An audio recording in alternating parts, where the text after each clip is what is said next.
Hi guys, this is a quick video to go over that last section of section 8.5 where we were talking about titration. So in class we did all of those calculations together, and in this video it's just going to go over that last part. We're going to talk about those titration curves and all the things that you need to know about pH graphs for weak acids, strong acids, weak bases, and strong bases. So let's go ahead and start really simple. We've got titration curves for, these would be our strong acid over here, strong acid titrated with a strong base. And then over on the right side, this would be my strong base titrated with a strong acid.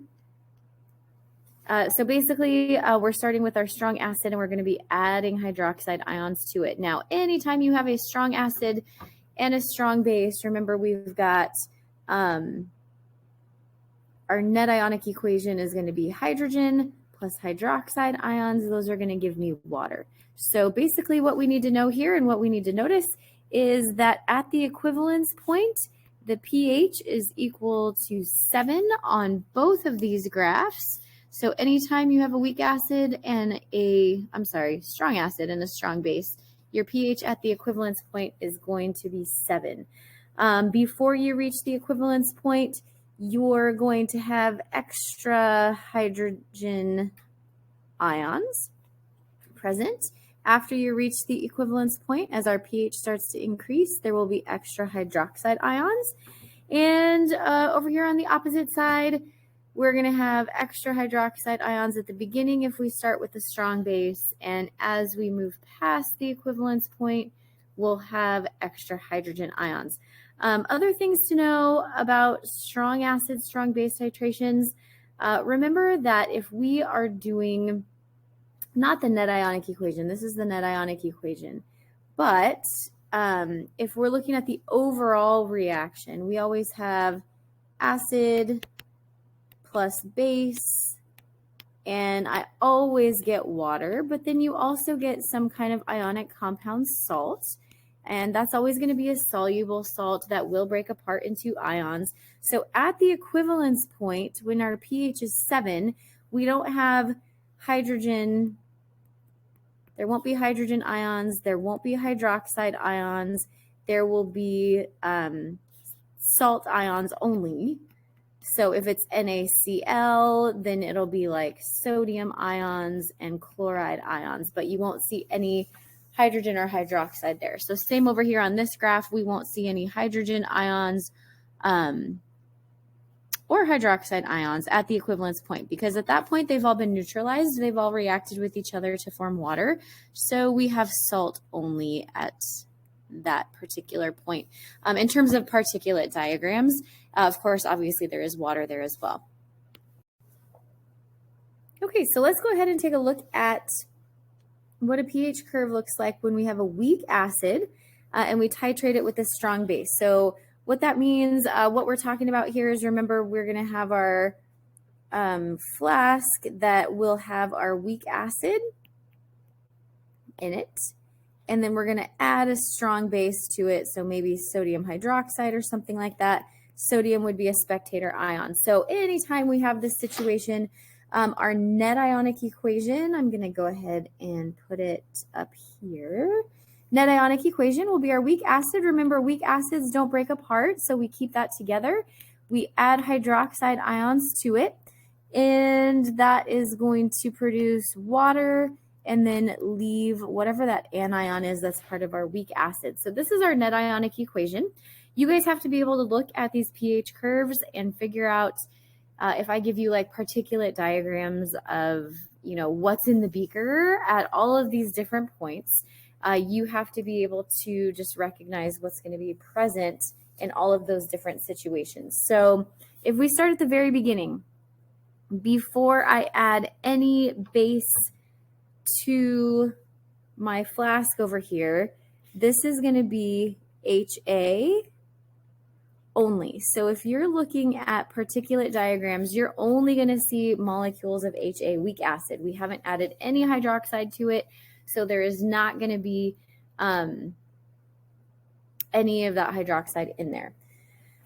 Other things we want to notice, let's go over to the equivalence point real quick.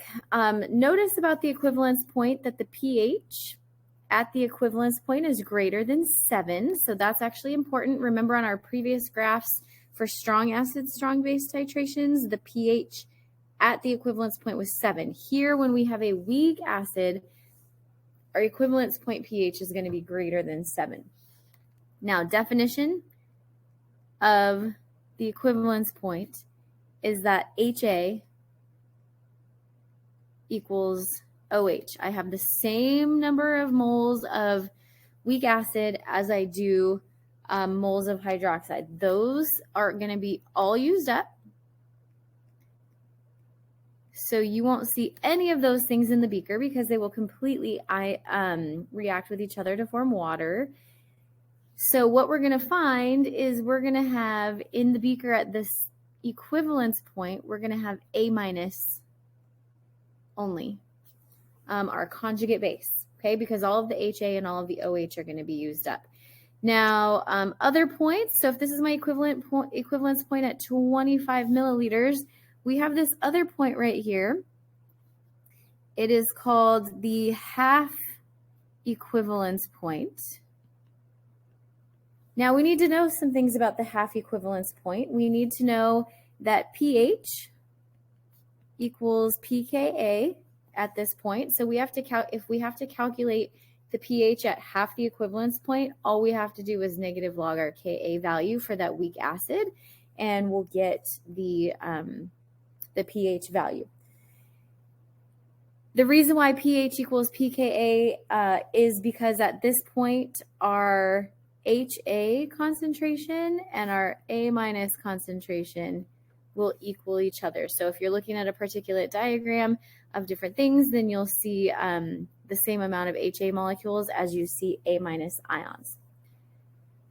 Before the equivalence point, before the half equivalence point, our HA concentration is going to be greater than our A minus concentration.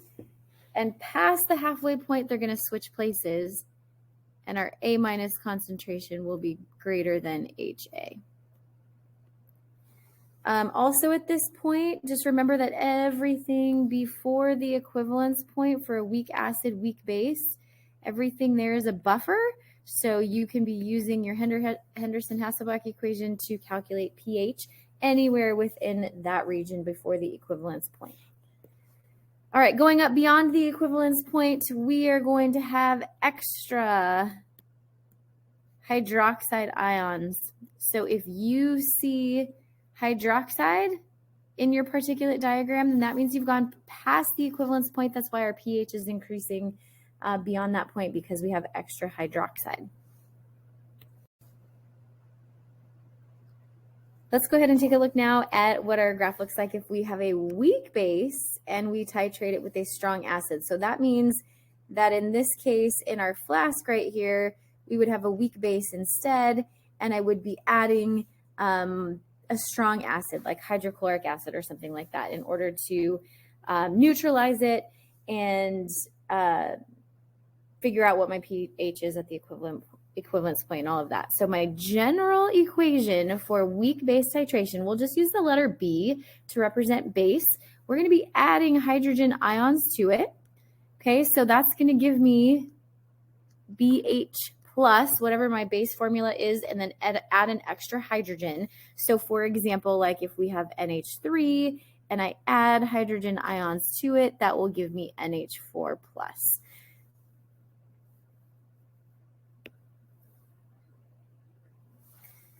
Sorry, that's a little plus sign. Okay, so what we want to do is before we start our titration right here at this point, we are going to have all of my weak base only because I haven't added any acid to it yet. So if we're looking at particulate diagrams, we are looking for one that only has our base molecules in it.